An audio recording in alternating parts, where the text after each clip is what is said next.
porque o Deus vivo doa a vida a quem. Então nós louvamos a Deus por isso. Ele é o dono da vida, Ele é o doador da vida, Ele é o mantenedor da vida, e a gente só pode ter essa existência e vida porque Ele nos dá. E dentro dessa ideia, muita gente que é contra Deus, não é? Que até prefere não acreditar em Deus, está vivendo na respiração de Deus.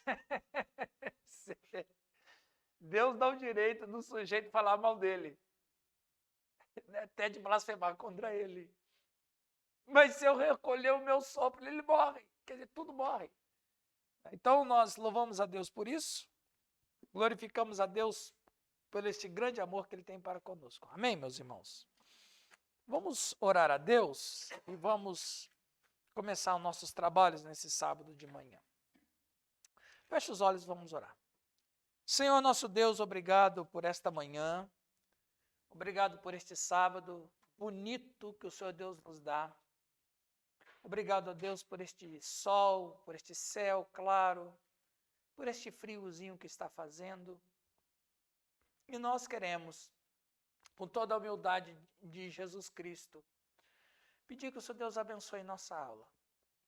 Que Teu Espírito Santo ministra no nosso coração e que o Senhor Deus possa continuar tendo misericórdia de cada um ser humano, Pai. Em nome de Jesus, amém. Muito bem, hoje eu estou bem acompanhado. Estou aqui com a minha esposa, minha digníssima. E eu a raptei ela, falei, hoje você vai para Morama comigo. E ela está aqui. Obrigado, Jane, por você estar aqui. Vamos abrir o material de vocês aí,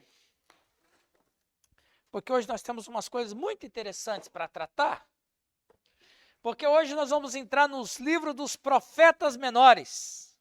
Os profetas baixinhos, eles tinham geralmente 1,55 m, por aí.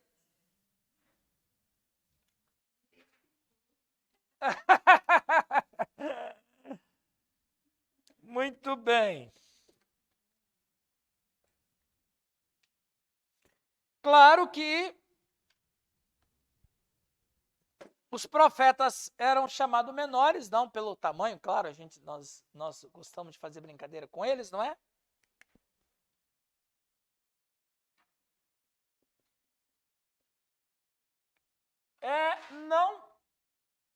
Não pelo conteúdo que eles traziam, mas pelo número, pelo tamanho mesmo dos seus escritos. Por isso que são chamados profetas menores. E os profetas menores, meus irmãos, só para lembrar, olha, isso aqui é uma coisa muito importante. O pastor Silvio, no último encontro aqui, ele falou sobre os profetas maiores, não é isso aí? Então, os profetas, a categoria dos profetas, foi um ato de preservação que Deus deu para a promessa. Então, quando a gente vai olhar o Pentateuco, você vai observar que ali existe a categoria dos sacerdotes, mas não existe a categoria de profetas. Porque o ministério dos profetas foi um ministério que surgiu por uma necessidade. Os profetas, eles tinham seu ministério completamente dissociado da religião. Então, os profetas, eles não eram religiosos, não tinham ligação institucional com o judaísmo. Eles eram livres para falar tudo aquilo que Deus ordenava que falasse. Por quê? Porque os sacerdotes já não eram mais sacerdotes de Deus. O sacerdócio levítico já tinha falhado já no Antigo Testamento mesmo. Tanto é que o profeta Jeremias vai dizer, inspirado por Deus, que eis que vem dias que firmarei nova aliança. Então o sacerdócio do Antigo Testamento, o sacerdócio levítico, era um sacerdócio falho e falido. Então, Deus levanta os profetas com esta proposta como um plano emergencial de salvar a promessa. Que promessa? Esta promessa. Gênesis 3:15.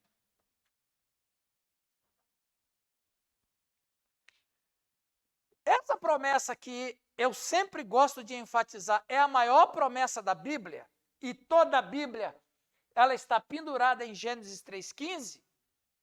Ela é a promessa da redenção de todo o universo, não somente da redenção do homem, mas da redenção de todo o universo. Porque quando Deus cria Adão, não é, os nossos pais, e põe todo o universo debaixo de suas ordens, debaixo de seu princípio, quando o homem caiu, tudo caiu. Então houve a desgraça do pecado, foi uma desgraça geral. Ele não só atingiu o ser humano, mas ele atingiu o ecossistema, atingiu o universo, atingiu o cosmos. E o apóstolo Paulo vai dizer lá em Romanos, capítulo 10, que a própria natureza geme no anseio dela ser redimida também. E um detalhe que o apóstolo Paulo fala, ele diz que a própria natureza ela tem um diálogo entre si, que ela aguarda a redenção dos filhos de Deus, ou seja, a própria natureza está torcendo para que pessoas se convertam a Cristo. Porque a redenção do homem a redenção da natureza passa pela redenção do homem, na pessoa do Cristo. Então, essa promessa que há na Bíblia, e a maior promessa, é a promessa que Deus fala do Redentor. Quando ele diz para a serpente que a semente da mulher iria restaurar tudo que naquela hora estava aparentemente perdido completamente. Então, a promessa de Gênesis 3:15 é a maior promessa da Bíblia, a promessa do Redentor, e assim Deus começa uma nação, eu falei isso para vocês na última aula, que veio se chamar Israel. Troquei a letra ali. Que veio se chamar Israel.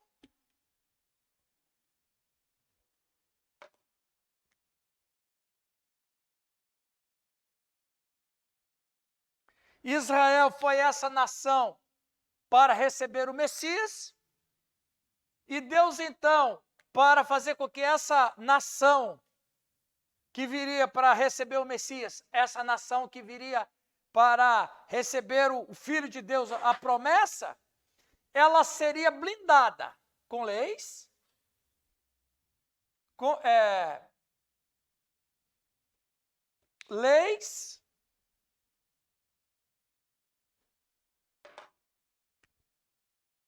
estatuto e culto. Por quê? A nação, para ela se fortalecer, a nação, para ter a sua proposta de Deus, para ser uma nação santa. Santo significa o quê? Separado. Separado do quê? Separado para um serviço. No caso, como o serviço é santo, ela era uma nação separada das outras nações, separada da prática das outras nações, que eram principalmente idolatria, separada para um propósito. Por isso que é a chamada nação santa. Então, eles têm esse DNA santo nessa nação, e o que vai conservar esta santidade?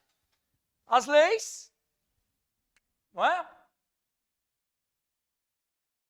As leis, aí vamos colocar aqui mosaica, os estatutos e o culto. Aqui nós vamos botar o Levítico e aqui nós vamos botar o Deuteronômio. Então veja, recapitulando,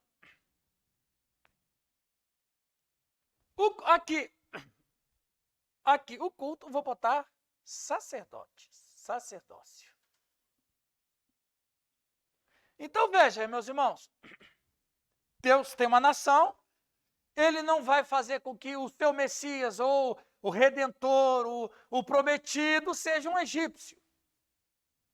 Porque o Egito é uma nação idólatra. Ele não vai querer que o seu Redentor seja um hitita. O hitita é uma nação idólatra. O Senhor, o poderoso Deus, Criador, Salvador de toda a raça humana, não vai fazer com que o Messias seja um cananeu, nação idólatra. Não tem uma nação pura, santa e justa, ele cria uma nação, chama Abraão, que era um babilônico, mas era um homem temente a Deus.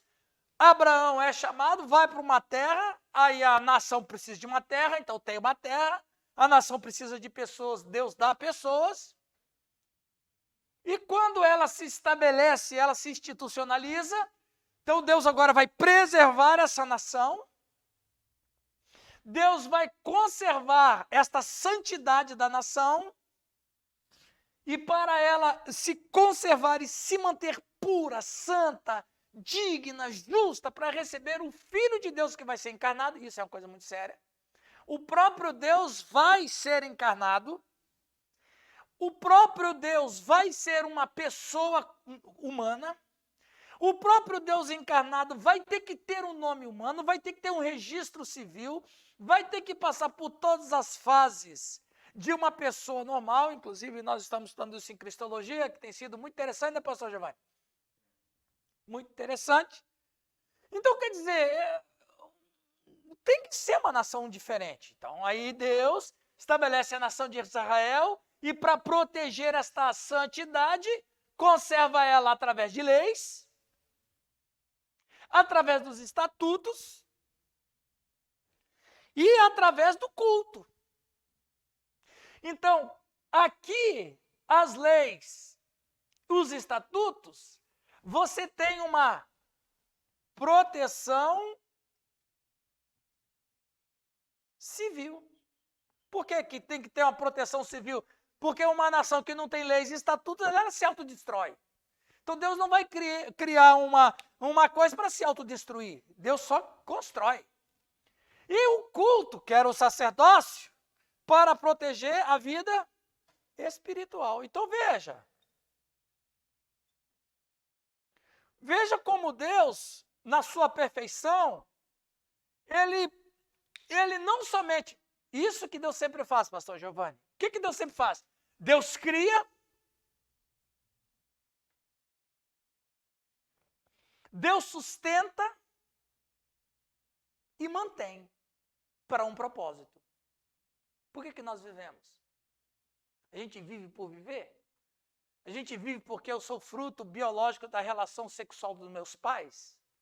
Eu sou fruto do atropelamento biológico?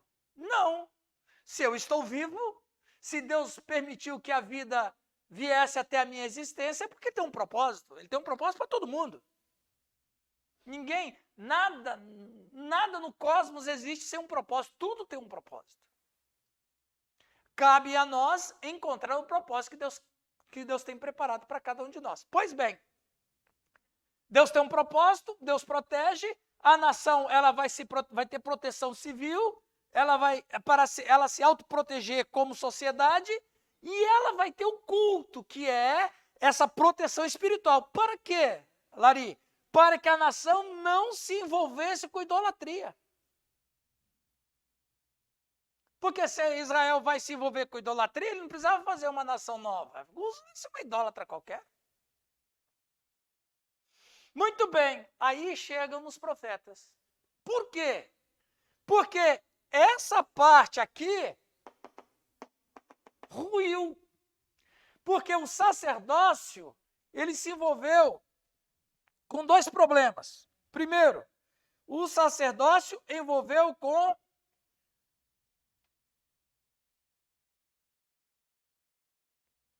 o desânimo vocacional. Qual é o problema do desânimo vocacional? Tinha muitos filhos de sacerdote que não queriam ser sacerdote, o cara queria ser agricultor. Depois, quando veio a monarquia, o cara queria ir para o exército. Pô. Os meninos não brincam até hoje de polícia e ladrão. Não, a gente quer ser herói. Ninguém queria ser bandido, todo mundo queria ser polícia. Então, veja, houve um desânimo, uma depressão vocacional, porque os filhos de sacerdote não queriam continuar sacerdote. Depois teve um outro problema. Corrupção.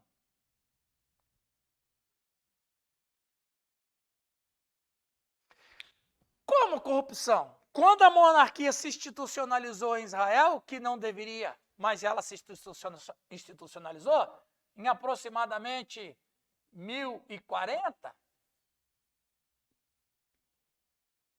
quando ela se institucionalizou, ela começou a ter problemas, porque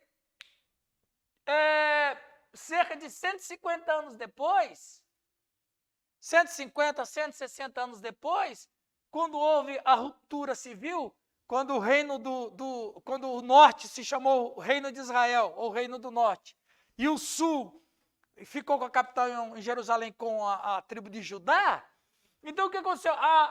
Houve o papel da religião. O papel da religião, ela se esfacelou. Por quê?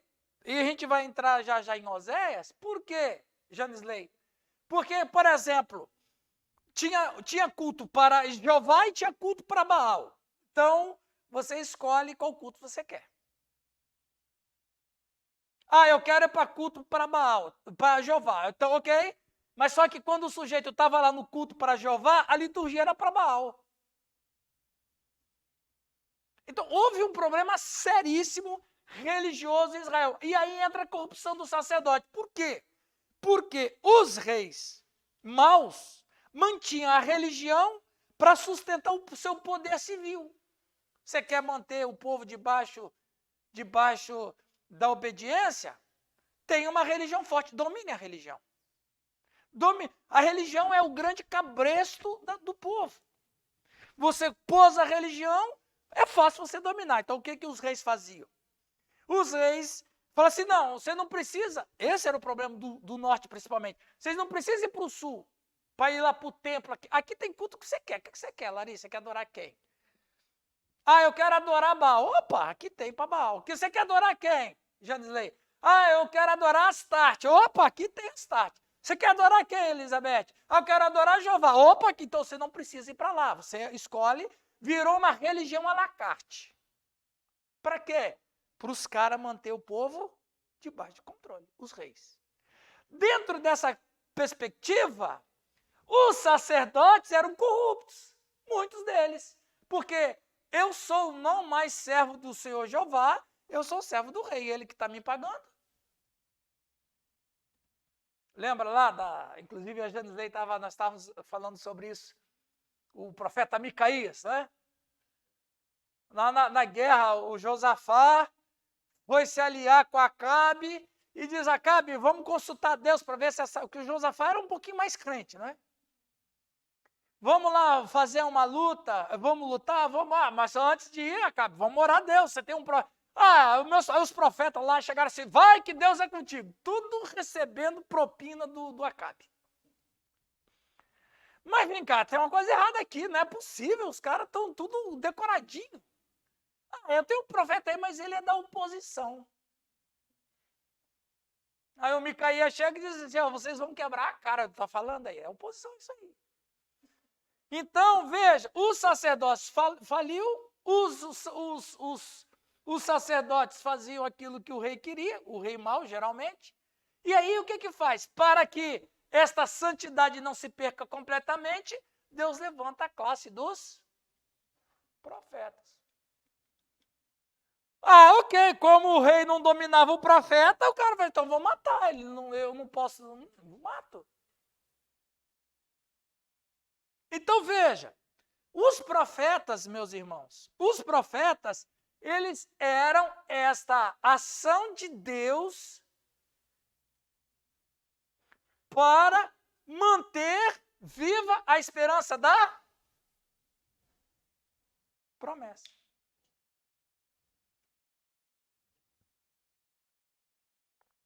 Ok? Alguma pergunta? É necessário fazer essa introdução para que vocês entendam quem eram os profetas. Porque, pastor Giovanni, os caras falam profeta, profeta, profeta, e não sabem como é que é esse negócio aí. Definição que todo mundo é profeta. É. Não é muito. Tanto é. Com certeza. E não somente isso, acrescentando a sua fala, lembrando que a palavra profeta do hebraico é nabi, que significa professor ou ensinador. E a categoria dos profetas, eles eram divididos em 3, não é? Ensino, que era o principal, exortação e vidência. Em hebraico. No grego é profetes. Quando os 70 fizeram a tradução do hebraico para o grego, a palavra equivalente a navi é profetes, que tem o mesmo sentido de professor. Então, os profetas, todos eles, sem exceção, eles tinham esses 2 ministérios: ensino e exortação. Mas nem todos tinham vidência. Amós não era vidente. Naum não era vidente. Isaías era. Ezequiel era. Daniel era. Então, como o pastor Giovanni está falando, eu sou um profeta, entendendo que profecia é uma vidência. Eu estou prevendo o futuro que vai acontecer com João. Sim, isso tinha, mas nem todos os profetas eram videntes. Agora, todo mundo que ensina é um profeta. Um professor de escola dominical, um pastor, uma pastora, um missionário, uma missionária. Começou a ensinar, é um profeta. Eu aqui estou na qualidade de um profeta. E se precisar exortar, exorta. E se precisar de evidência, depende. Eu não tenho esse dom. Mas o outro tem, então tá bom. Né? Muito bem, então, os profetas são essa turma que Deus levanta para poder manter o povo aqui, ó. Deus usa. Isso aqui falhou? Falhou. Então vem para cá. Como é que eu vou fazer com isso? Aí Deus levanta essa turminha aqui, ó.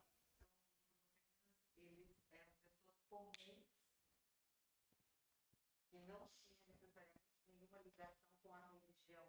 Isso. O único que tinha uma ligação, por exemplo, pelo menos é muito claro, é Isaías. Isaías, ele tinha formação de 3º grau. Ele era um sujeito formado na faculdade de Jerusalém. Ele cresceu no palácio, ele cresceu na elite, ele era um profeta da elite. Mas ele falou o que Deus mandou falar. E ele fez o que Deus mandou fazer. Perdeu a vida por isso. Mas fez, cumpriu o seu propósito. Aliás, gente, todos os profetas falharam nos resultados.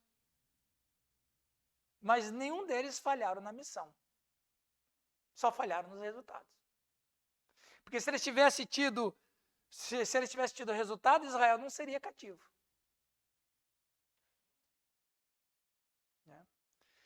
Mas, de qualquer maneira, Deus ainda deu uma outra oportunidade para que a nação se emendasse dos seus caminhos. Falhou o sacerdócio, mas os profetas se levantaram e não se corromperam. Esses que nós estamos estudando não se corromperam. Ok? Então, dentro dessa perspectiva, tem 2 classes de livros de profetas. Profetas maiores, que vocês já estudaram, e os profetas menores, que a gente vai começar a ver agora. Porém, É importante fazer isso aqui, ó. Existem 3 épocas diferentes de profetas. Vamos lá? O marco na vida de Israel é o exílio.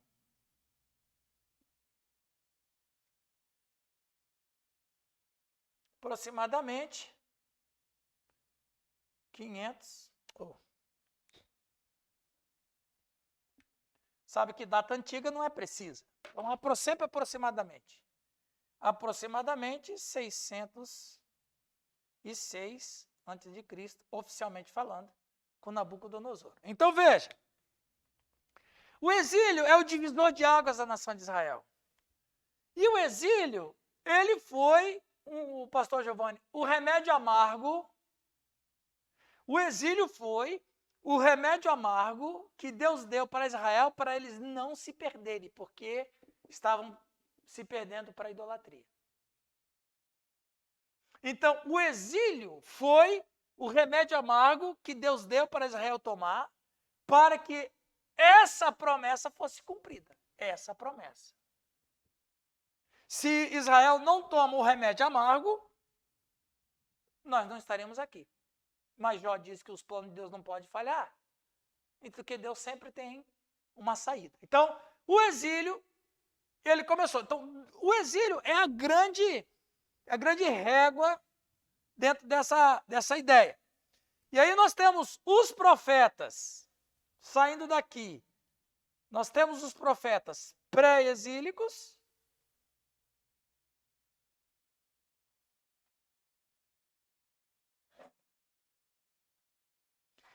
Que esses profetas pré-exílicos fizeram? Esses profetas pré-exílicos, eles vieram para alertar o povo sobre a punição de Deus. Os pré-exílicos, Miqueias, Naum, Abacuque, Sofonias, Joel, Jonas, Amós, Oséias. Então, essa turma, eles vêm avisando para o povo se arrepender de seus pecados. Aí você fala assim, não, mas era só idolatria. Não, mas a idolatria é a mãe de muitos pecados. Com a idolatria vem a corrupção. Com a idolatria vem a imoralidade sexual. Com a idolatria vem a desegregação da família. Com a idolatria vem o suborno. Com a idolatria vem o juízo que fica, a justiça fica corrompida. Então, a idolatria é a mãe de muitos outros pecados. Então, isso, imoralidade, tudo. Então, quer dizer, eles vêm falando para abandonar e largar de mão da idolatria, porque vai destruir Israel. Deus vai agir. Eles vieram anunciando por muito tempo aqui, os profetas pré-exílicos, ok? Eu fiz uma anotação rápida aqui. Aí aqui nos profetas pré-exílicos nós temos Joel, Jonas, Amós, Oséias, Miqueias, Naum, Abacuque, Sofonias e Obadias. E eles vêm aqui avisando o povo para abandonar a idolatria. Então esses são os profetas pré-exílicos. Não teve jeito. Aí nós temos os profetas do exílio. Aqui, do profeta do exílio, a gente encontra Daniel, Jeremias e Ezequiel. Aliás, Jeremias é um profeta interessante. Eu sei que vocês já estudaram Lamentações, não foi? Mas o ministério de Jeremias é muito interessante. Por quê? Porque o livro de Lamentações é uma coisa fascinante. E eu acho muito interessante, obrigado, grande será o vosso galardão no céu. O versículo mais conhecido de Lamentações, vocês sabem, não é? Qual que é? O mais famoso versículo de Lamentações. Todo mundo sabe. As misericórdias do Senhor são a causa de não sermos consumidos, e se renovam. Quer dizer, esse versículo, João, é até romântico. É romântico. Mas, Jeremias, quando escreve Lamentações, ele é um profeta do exílio.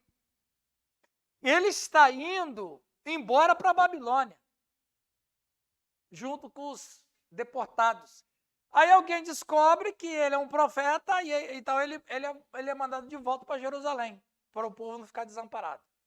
Talvez uma lei de guerra. Eles respeitavam as leis. Até hoje tem isso também.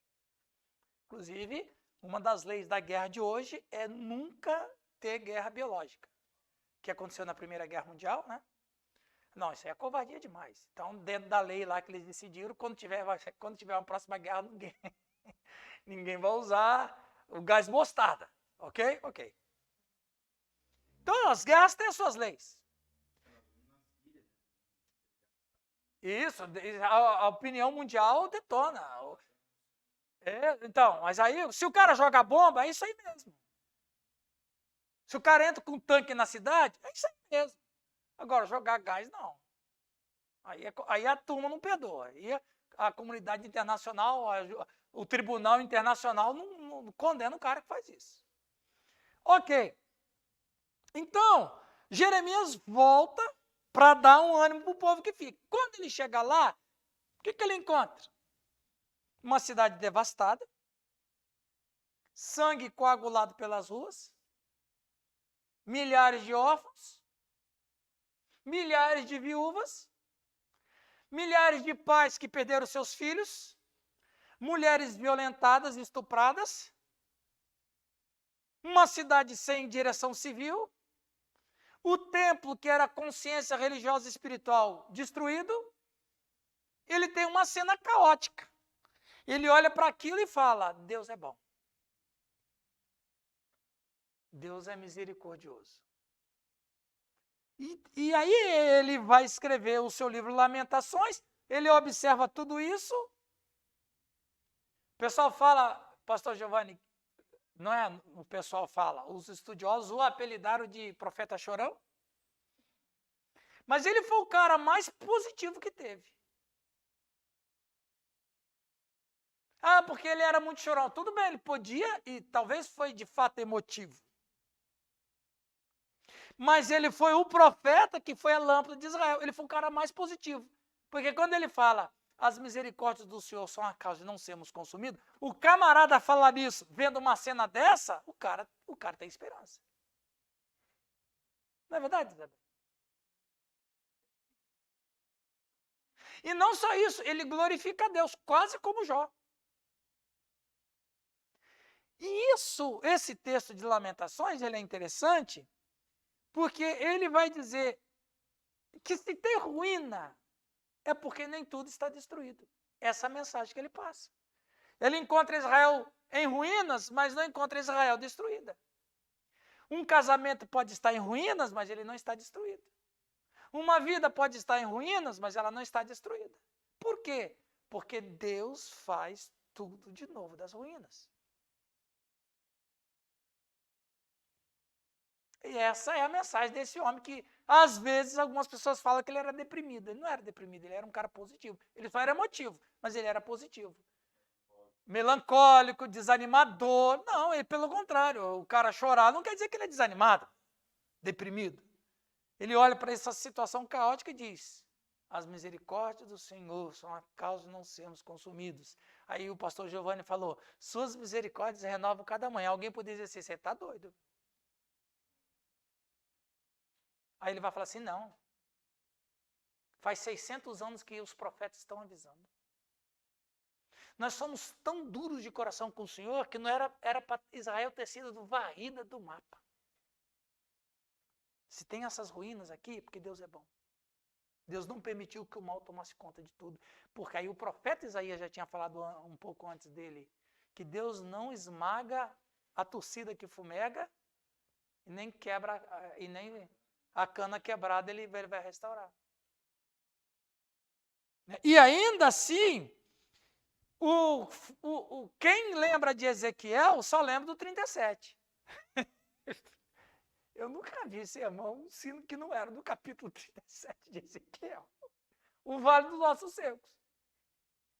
Ele já avisando, ele era um profeta pré-exílico. Ele está dizendo, Deus vai destruir tudo, mas ele vai reconstruir. E o Ezequiel 37, ele entra exatamente em Lamentações 3:23. Combina perfeitamente. O Ezequiel 37 e Lamentações 3:23, eles são complemento. Então, Deus restaura, Deus avisou. Então, os profetas pré-exílicos, aí nós temos os profetas do exílio, aí tem o Daniel, não precisa, dispensa comentários, né? Que profeta maravilhoso. Tem o Jeremias e tem o Ezequiel. Aí, nós temos uma outra categoria. Senhora? Deve repetir a pergunta dela. Ok.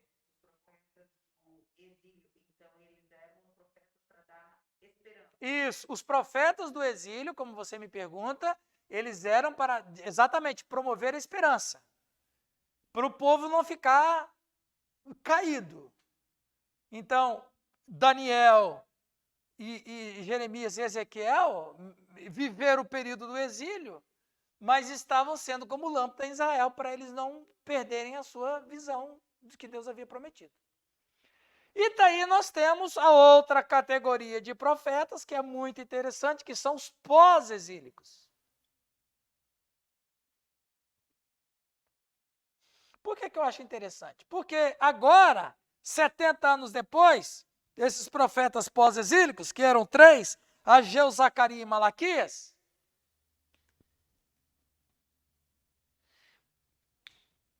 agora eles são esses mestres no ensino, na exortação, para fazer com que o povo que volta para Israel se volte a se sentir uma nação de novo. Porque 70 anos, eu não sei o que aconteceu em Israel, pastor Giovanni, não há muito registro histórico. Como é que aquele povo viveu 70 anos sem uma liderança, sem... O que salvou ali foi os profetas, mas assim, a gente não tem muito registro. Porém, o que acontece aqui dentro dessa perspectiva?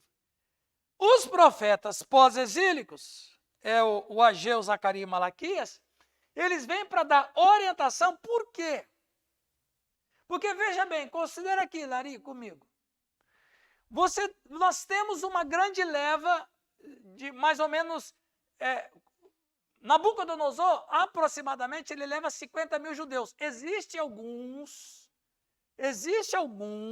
estudiosos que dizem que foi 80 mil, e existem uns mais exagerados que foi algo em torno de 100 mil. Levado como escravo, como cativo para a Babilônia. Mas o consenso entre a maioria dos estudiosos é que foi 50. Uns dizem 80 e outros mais exagerados 100. Mas vamos ficar nos 50, que é o consenso entre os estudiosos. Só que daí, quando voltam de novo, esses que foram para lá, a maioria esmagadora morreu. Morreu lá. Muitos eram jovens, por exemplo, Daniel, no fim do Império, Daniel já ficou na Babilônia. Ele não voltou para Jerusalém. Ele nunca mais viu a nação dele. Ele saiu deportado com Nabucodonosor, mais ou menos em 606, ele tinha 16, 17 anos. Aliás, a maioria desses 50 mil eram jovens. Então, vamos dizer, eles ficaram 70 anos lá. Se eles foram com entre 15 e 20, nós estamos falando de gente com 100 anos quase. Então, esses camaradas foram para lá, se casaram, tiveram seus filhos, lá na Babilônia morreram. Então, esses que voltam para cá são judeus de etnia, mas são judeus que não conhecem a sua nação. Agora, daqui a pouco eu falo. Oi? Só porque você chegou. Muito bem. Ok, pessoal, tá indo bem para vocês aí? Tá, então deixa eu sentar aqui. Beleza. Deixa eu sentar para ficar mais... Ixi, rapaz, agora que eu tô vendo, ficou torto aqui o trem aqui. Olha lá, ficou totalmente torto. Bom, vamos lá. Os pré-exílicos. Joel, 830, sul. Jonas. Esse aqui eu quero dar uma palavra, daqui a pouco eu falo mais sobre ele. 785, Nínive. Amós, 760, norte.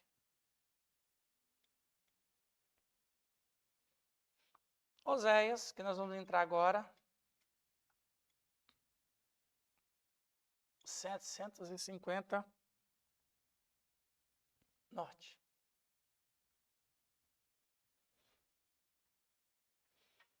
Miqueias,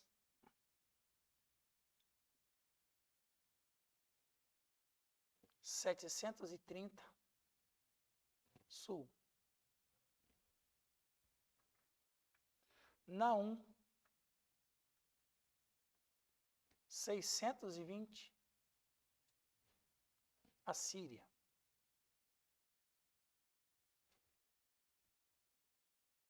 Abacuque,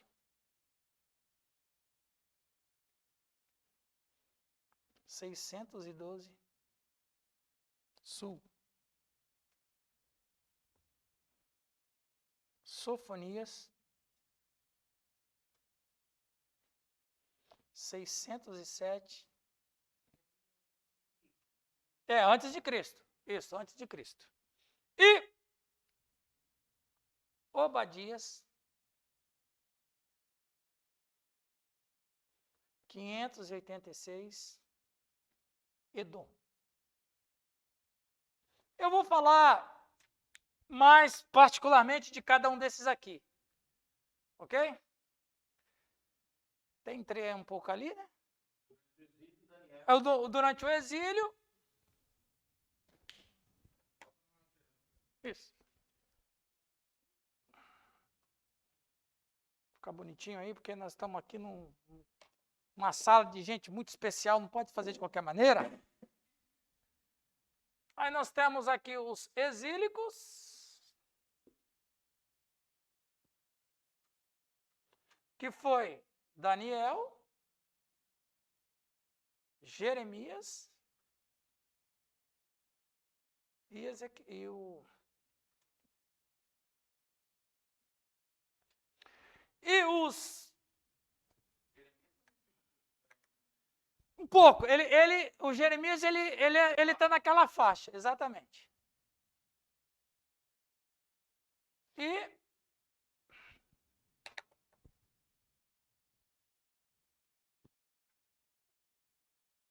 os pós-exílicos, eu falei,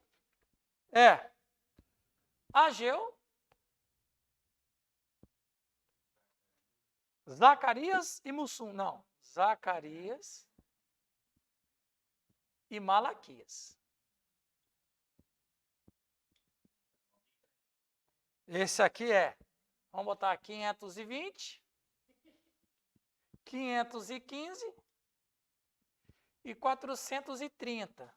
Esse foi em Jerusalém.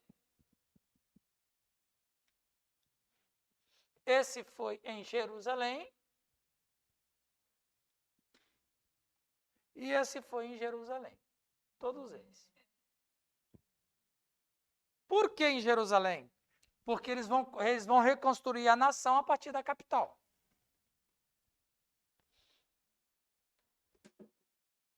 Ok? Melhorou aí?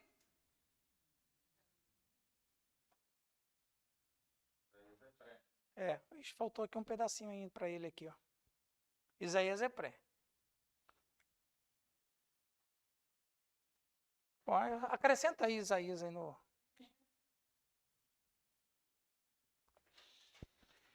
Agora, viu, gente? Falando de profetas, e vocês estudaram maior, estão aqui, Existem todas as profecias, todas, só 3.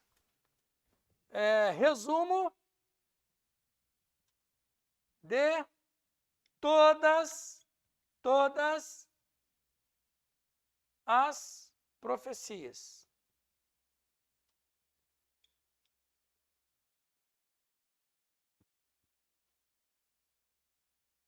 Messiânica,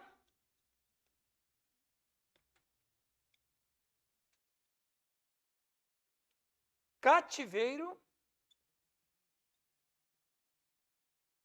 e libertação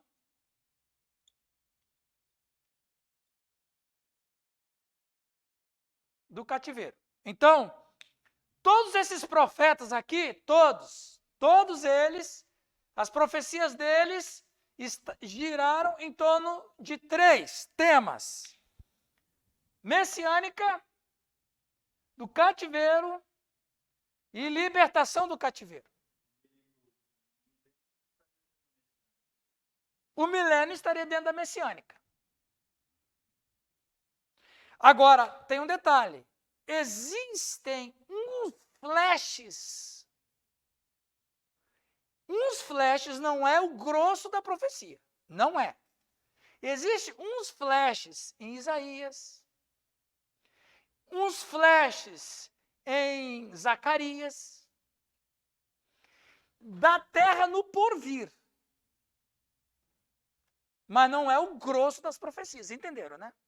Uns flashes. Por exemplo, o que vai acontecer no futuro quando Deus restaurar tudo. Então, Isaías tem uns flashes, o Zacarias tem uns flashes, mas não é o objetivo, a profecia principal deles, ok?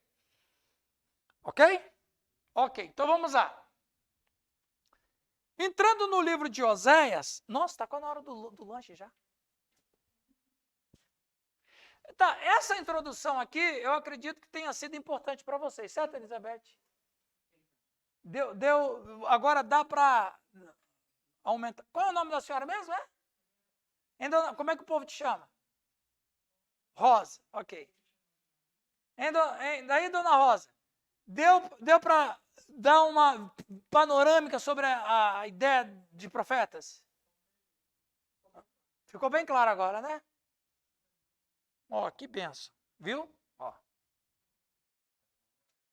Você tá com moral com ela, hein? Ok, vamos abrir aí na página 28. Vamos falar do Oséias, cujo nome significa salvação.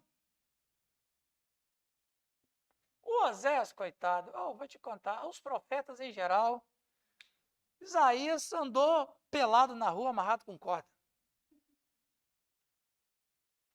Dormiu 6 meses do lado esquerdo. 1 ano e meio do lado direito. Eles eram ilustrações vivas. Como é que estava o pois? E o Oséias teve que casar com uma prostituta. Por quê? Vamos ler Oséias capítulo 1, versículo de número 2. Por favor, alguém leia para nós. Oséias 1, 2. O que diz aí o profeta Oséias?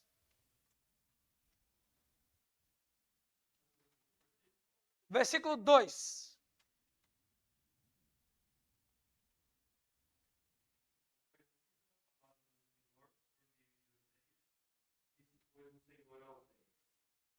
Vai, toma uma mulher de prostituições e filhos de prostituição, porque a terra certamente se prostitui, desviando de seus filhos. Mas peraí. Primeira vez que Deus vai chamar o camarada. Pensa bem aqui, ô João. Você é um jovem, temente a Deus, e você tem uma propulsão, um dom para ser profeta. Aí Deus te chama e fala, ô João, você vai ser meu profeta. Aí você fala, ô glória. Era isso que eu queria na minha vida, ser um profeta do Senhor. eu estarei aqui para fazer a obra do Senhor. Então, a primeira coisa, você vai lá na zona de prostituição, escolhe uma lá e casa com ela. Pô, Deus só está de brincadeira, né? Então, aprenda uma coisa, José, profeta para mim vai ser uma ilustração viva. Você vai casar com uma prostituta, porque o seu ministério vai ser trabalhar com a prostituta, porque Israel é uma prostituta para mim. Misericórdia. E ele foi. Ele não vai não para ver. Por quê? E aí a gente vai ler em Osés capítulo 2, no versículo 2 diz assim: repreendei vossa mãe, está falando de Israel, né? Repreendei-a porque ela não é minha mulher, e eu não sou o seu marido, para que ela afaste as suas prostituições de sua presença e de seus adultérios de entre os seios, para que eu não a deixe despida e a ponha como em dia que nasceu, e a torne semelhante a um deserto, e a faça como terra seca, e mate a sede, e não me compadeça de seus filhos, porque são filhos de prostituição. Pois sua mãe se prostituiu, aquela que os concebeu, ouve-se torpemente, porque diz: irei atrás de meus amantes, que me dão o meu pão e a minha água, a minha lã e o meu linho, o meu óleo e as minhas bebidas. Portanto, eis que cercarei o teu caminho com espinhos, e levantarei um muro contra ela, para que ela não ache as suas veredas. Gente, são textos pesadíssimos.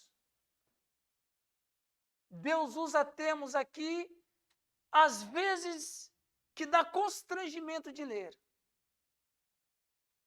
Não é? Ele diz,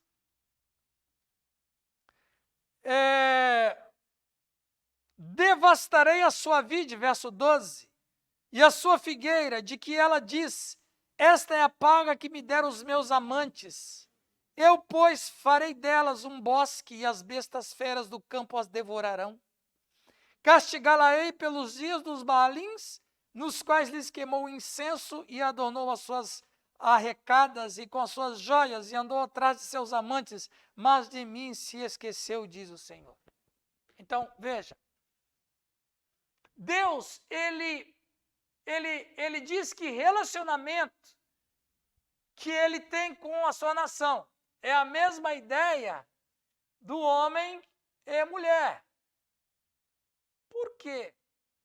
Porque a ideia principal de um casamento, o que é? A ideia principal. Por que nós casamos? Porque nós somos loucos, né? Se a gente fosse. Por que nós casamos? Porque nós temos uma necessidade de amar e ser amado.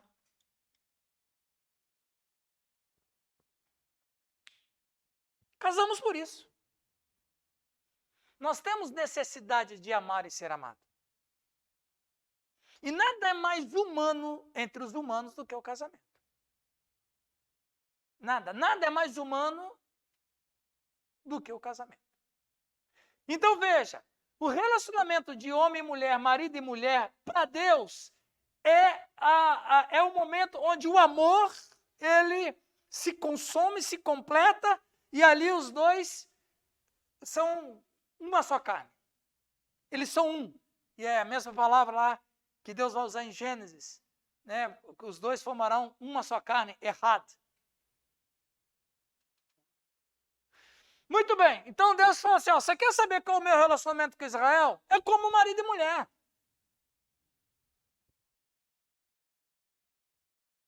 Eu sou o amor, mas quem tem necessidade de ser amado é vocês. Deus é amor. Mas quem tem necessidade de ser amado sou eu. Então Deus falou assim, é como marido e mulher. Só que a minha esposa me deixou para ir atrás de amantes, para se prostituir, para se envolver com adultério. Para Deus, idolatria é isso aí. Você está deixando de dar o seu amor a quem te fez ser quem você é, para dar o seu amor para quem nunca viveu com você. Porque o amante é isso aí, né? O marido e mulher, quando se casam, eles constroem uma vida juntos e um cuida do outro. Mas o amante não. O amante é só uma aventura. Como minha esposa sempre fala. O amante sempre está cheiroso, sempre está arrumadinho, sempre está bonito. Né? Ali tudo é mil maravilhas. Agora, o cotidiano, na doença, na enfermidade, no problema, no cabelo descabelado de manhã, né? No mau hálito quando você acorda. Aí é outra conversa, né? Então veja, Deus está falando a mesma coisa. Vocês estão me traindo não é com um, com vários. Porque Baal é singular e Baalins é plural. Vocês vão atrás não de Baal, mas dos Baalins. E aí o profeta Osés, que é um profeta pré-exílico, chega e fala bem assim, ó, Deus vai punir se vocês não se arrependerem. Aí o que Deus fala lá, no versículo, eu vou colocar espinhos no caminho de vocês. Sim, colocou um espinhão, por sinal. Um espinhão chamado Nabucodonosor.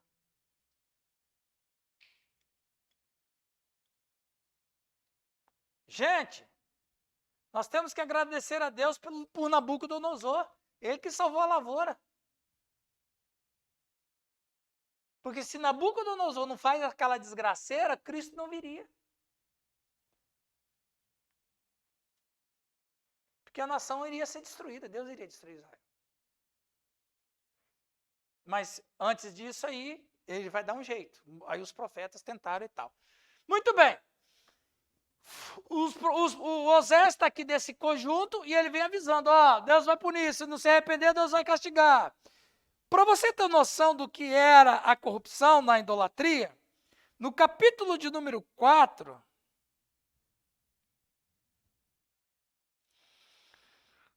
no capítulo 3, Deus vai dar ordem para ele, né, se envolver com a prostituta. Não que Osés ele iria se prostituir, mas ele iria casar com uma mulher legal. Ele ia ter um casamento legal, mas a esposa dele ia ser prostituta.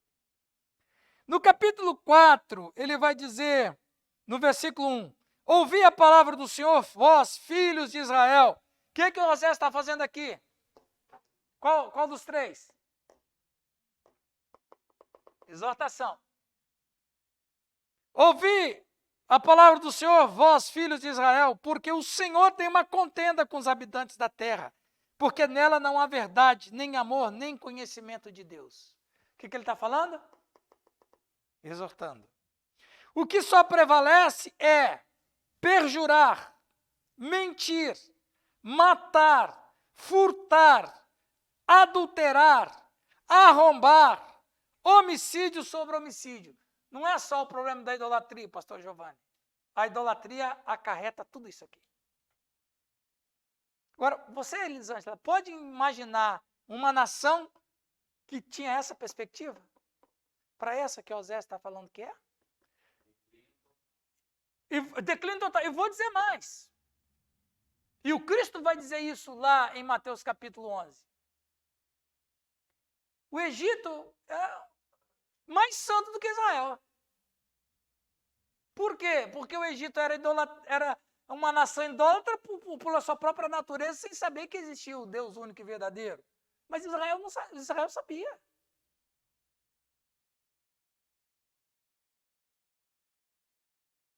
Eles sabiam. O Egito não sabia, os hititas não sabiam, os cananeus não sabiam. Israel sabia. Né? Porque, por isso, diz lá, a terra está de luto. Agora, olha, talvez o único versículo conhecido de Oséias. O único. 6. Quem quer ler o versículo mais famoso de Oséias? Leia lá. 4. Capítulo 4 de Oséias.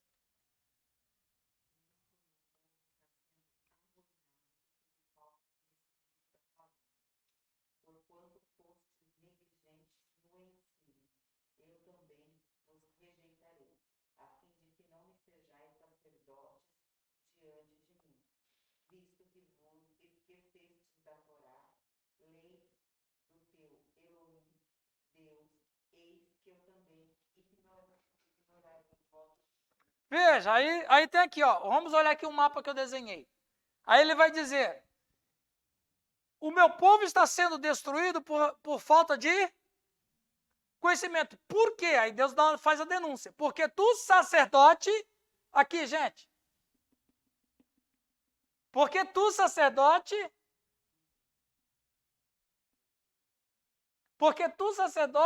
rejeitou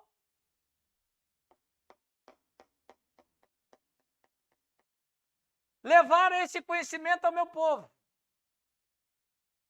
O povo estava se autodestruindo na idolatria e tudo aquilo que eu li, porque o sacerdote que deveria apresentar isso aqui não estava apresentando. Sabe aquela história? Faz de conta que eu falo e você faz de conta que aprende? Faz de conta que eu faço e você faz de conta que aprendeu o que eu falei. Também eu te rejeitarei para que não seja sacerdote diante de mim. Então aqui é uma classe, Oséias está nessa classe que tem toda a liberdade de falar o que quiser da parte de Deus, porque ele não tem uma relação institucional. Eu estou livre para falar, porque o rei não me paga. Eu não estou na folha de pagamento da monarquia. Eu estou livre para falar o que eu quero. O senhor me chamou. Eu casei com uma prostituta por causa de vocês. Pensando que eu vou ministrar para grandes... eu vou ministrar para grandes auditórios. Eu vou ser um cara de destaque. O primeiro ministério meu foi casar com uma prostituta. Ok? Perguntas?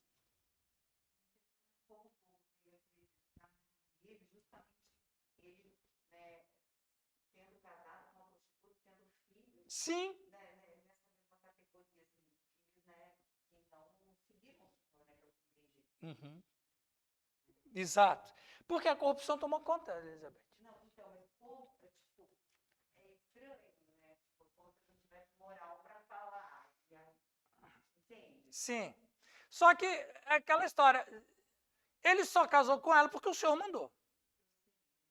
E eles sabiam disso? Sabiam, porque a classe dos profetas era uma classe, inclusive, o povo tinha assim, sabe aquela história? Eu ouvi, me estremeci, mas não vai ser assim, não. Entendeu? Lembra lá do João Batista, com o Herodes lá? O João Batista fala, bem sei que crê nos profetas, mesmo que ele não tivesse nenhuma temor, mas ele... Então, às vezes, assim, o profeta vai, fala, sacode, aí eles ficam meio temerosos assim, puxa vida, refletindo e tal, mas depois não leva a sério. Tanto é que Israel foi destruída por isso. Então, quer dizer que o povo não atendeu. Pode ter sido... sentiu o baque ali, na hora, no momento, mas depois não teve nenhum progresso. Então, a situação histórica, política e religiosa em Israel nos tempos do profeta Oséias estava um caos, completo caos. Não é? Eu vou ler aqui, a página 28 aí. Acharam a página 28 aí? Olha lá, os 3 primeiros capítulos do livro de Oséias formam um conjunto todo especial, sob forma de drama simbólico, nos posta diante dos olhos a infidelidade do povo de Israel para com seu Deus, representada figuradamente da infidelidade de uma esposa para com seu legítimo marido. Anuncia-lhe castigo, mas também o seu arrependimento e sua reconciliação e, enfim, sua vida renovada e mais feliz. Aí, então, o profeta falava que Deus vai punir, mas vocês depois vão se arrepender. Claro, não era aquela geração, mas ele está falando dessa geração do pós-cativeiro. Ok? Não era a geração deles. Ele está falando como nação. Quantos brasileiros já morreram? Ok? Mas quantos brasileiros já nasceram? Então, aí não vale, não conta a questão da geração, conta a questão da nação. O que conta é a nação, e não pessoas individuais. Então, aquela geração não se arrependeu. Mas a nação, como nação, vai se arrepender. Essa é a palavra dos profetas. Né? No capítulo, na página 29, vai falar sobre o casamento simbólico. Né? Já falei alguma coisa sobre isso. A culpada Israel, capítulo 2, de 1 a 5, o adultério de Israel constituiu no fato de que ela atribuía a outros deuses os dons que recebia de seu Deus.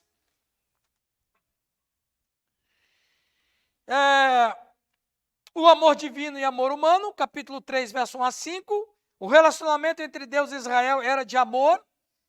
A intimidade pactual entre Deus e Israel ilustra a primeira parte do livro. Corrupção moral de Israel e longanimidade de Deus. Tal povo, tal sacerdote. Aí, Elisângela, pela questão que você levanta, a gente vai ver no capítulo 5, 6, que houve um arrependimento superficial. É aquele arrependimento, na hora eu senti, mas depois passou. Né? Muito bem. Vamos tomar uma água e um café? Depois nós voltamos com o profeta Joel.